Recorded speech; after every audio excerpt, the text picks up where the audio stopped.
अगर ये 4 डॉग्स अगर किसी घर के बाहर दिखे तो उस घर में भूलकर भी मत जाना, मजाक से हटके, क्योंकि आप उस घर से जिंदा वापस नहीं आ पाओगे कभी। और लास्ट वाला तो अपने मालिक की भी जान लेने पर आ जाता है। Number 4, Doberman. ये इतना खतरनाक है कि ये हट्टे कट्टे 3 इंसानी बॉडीगार्ड भी इनके आगे कुछ नहीं, क्योंकि ये बहुत ज्यादा ताकतवर है और ये ज्यादातर टाइम चीड़ फाड़ करने के ही मूड में रहता है।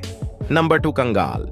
ये इतना हरामी होता है कि आप इसके सामने 1 2 नहीं 7 या 8 वुल्फ को भी ला दोगे तो ये उनको फाड़ के रख देगा। एनीवे, इनके सामने इनके मालिक को गलती से हाथ मत लगा देना। अगर आपको डॉग से प्यार है तो वीडियो को लाइक करके चैनल को सब्सक्राइब कर लो। नंबर 1, बुली कुत्ता। इसका फेवरेट फूड है इंसान, ये इंसानों को ही खा जाता है। आपका फेवरेट एनिमल कौन सा है? कॉमेंट करें।